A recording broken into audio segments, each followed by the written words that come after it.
Hey everyone, I'm Nodvoro and welcome to another bonus tier list where we make lists from the games we covered on our main series Too Long Didn't Play. Today we're ranking Cuphead bosses on the likelihood they would beat me in a fight. The ground rules here are simple. If I was locked in a cage with these bosses and we had nothing but our fists, claws, or whatever the hell you call Cagney Carnation's hands, who's walking out alive? You heard that right, there's no special powers, no using Metamorphosis to turn into a slot machine, it's just a good old fashioned boxing bout. Let's move on to our tier explanations, with our first and bottom tier being the I eat pieces of shit like you for breakfast tier.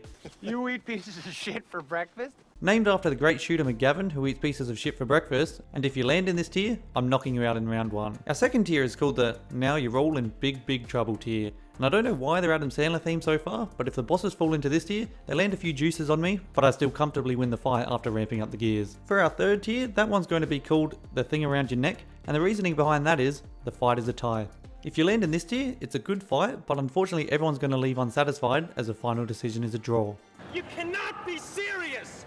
Our next and most frightening tier for me is named after the person who beat me in the one and only physical fight I've ever been in, Lionel Richie. And this is the all night long tier, where if a boss lands here, they've beaten the shit out of me and can have their way with me all night long. We're not done yet though, as this video has a bonus tier called the You're Gonna Die Clown tier, which is another Adam Sandler reference and is for fighters that I believe I can beat, but they're also clowns. With that out the way, let's get to it.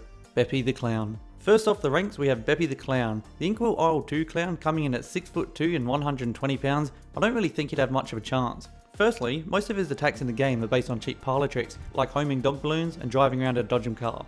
If you strip him of that, he doesn't really have too much. He might get a few licks in now and then, but they would be literal licks as he has a huge fucking tongue when he spits out those baseball penguins. But other than that, I'm backing myself in to pummel him up pretty easily. And also because he's a clown, he's going to go in the You're Gonna Die Clown tier. And just like that, we'll retire that tier now. Elder Kettle.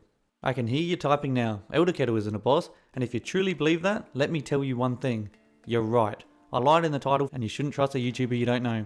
Even though we don't see the Elder fight in the game, there's a few reasons I think I would struggle against him in a fight. One, because I can only assume his body and skin is made of a hard substance, maybe even metal. And two, because he'd have old man strength.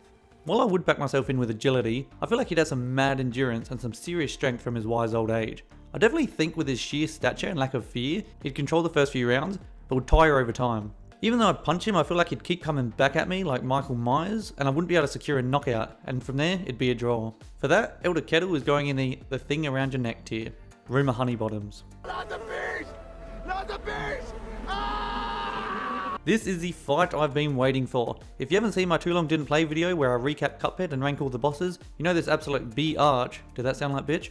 Gave me so much trouble. Coming up against her without a damn luggage slave and without the sorcery book would be very satisfying. Given she's a queen bee though, she would have access to her physical attributes, which includes a smooth stinger, not a barbed one. So unlike other bees, she could sting multiple times without dying. If you thought I knew that fact off the top of my head, you're kidding yourself. I had no idea about that until I googled it while writing this script. The more you know. In saying that, I don't see how it would be all that effective, and as a bee's arm to torso ratio wouldn't allow her to lay any proper juices on me, for that she's going to go in the I eat pieces of shit like you for breakfast here, even though she would float like a butterfly and sting like a bee. Literally. Grim Matchstick. Grim Matchstick is another boss fight I had way too much trouble with in my playthrough, as he made me feel so much rage with his 3-headed fireballs. For this fight, I'm taking him out his base form, without his fireballs, as they haven't been approved by whoever approves boxing rules. Unfortunately for me though, he's still a dragon and would absolutely bend me over the barrel and show me the 50 states. No questions about that. The sheer size of Grim Matchstick would be so overwhelming, and the fact that dragons in real life would be terrifying. Unfortunately, this fight would go the same way my gameplay fight with him went, getting smacked around 16 times before going to bed and crying. Grim Matchstick goes in the all night long tier. Ted Mosby. For new viewers on the channel, welcome to our tier list running joke, where Ted weasels his way in every time. In Ted's 9 season run, we don't really see him in all that many fistfights. We know he has a sword fight with Marshall, which doesn't end well, and that he punches Doug the Bouncer before getting knocked out immediately. We also see him get beaten by Goat, knocked out by Lewis when he professes his love in that depressing scene during the You're All Alone section, beaten up by Natalie after he says she's ineffable, and he really doesn't put up much of a fight at the St. Paddy's Day party. To his credit though, he is adamant he's a kicker and he never really got the opportunity to use that in these fights. And that's also a weakness of mine. I feel like I've got weak shins. So Ted's going to go in the Now You're in Big Trouble tier, as he'd kick my shins a few times, and after he angered me, I'd like to think I'd make quick work of him. Mortimer Freeze. I will die on the hill that Mortimer Freeze has the biggest sleeper build in the bosses of Cuphead, and he is absolutely ripped. The man throws a full-grown whale around during his first phase against Cuphead, so with that sort of strength, imagine what he would do with my soft supple body. I don't know the age of any of the Cuphead characters, but I fear Mortimer would also be in his prime old man strength era. And couple that with his agility and side to side movement, I just don't see a way you land a hit on him. Without a question, Mortimer Freeze is going in the all night long tier. Wally Warbles. Warbles? Last time I trusted my Google search, I called Banjo a Malayan sun bear, only to be told he's a brown honey bear. Well, fool me once, shame on you, but fool me twice, shame on me, because I've used Google again and going on the assumption that Wally is a woodpecker.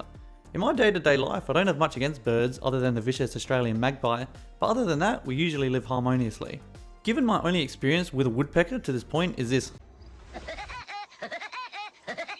and this, I feel like I'd really want to beat the shit out of this bird. Keeping in mind though, Wally might make it a tag team match with this weird baby bird thing that spawns out of him, and that would make it interesting. I'd also be lying if I said I wouldn't get beaked a few times, but overall, once I catch Wally, I think I'd win pretty comfortably. For that, he's going in the big trouble tier. Dr. Kahl's robot.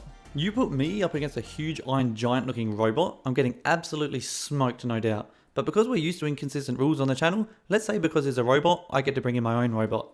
And my own greatest showman. I've never seen the movie Chappie, but I did see a trailer once, and it looked like an underdog story of Hugh Jackman training a robot to be a good fighter. So let's go with that. You tell me one movie Hugh Jackman and Chappie have ever lost in, because I couldn't think of it. My theory is that this battle of robots would go down to the wire, and while I think Dr. Kahl's robot has the size, strength, endurance, power, probably better exterior too, Chappie has the heart and the greatest showman on his side. So Dr. Kahl's robot is going in the thing around your neck tier as we force a draw. Boy, do I have egg on my face. This is actually a re-record, which normally I'd be too lazy to do, but it's pretty embarrassing watching that back as I was editing, realizing that Chappie has nothing to do with the movie I was talking about, and I was actually referring to the movie Real Steel.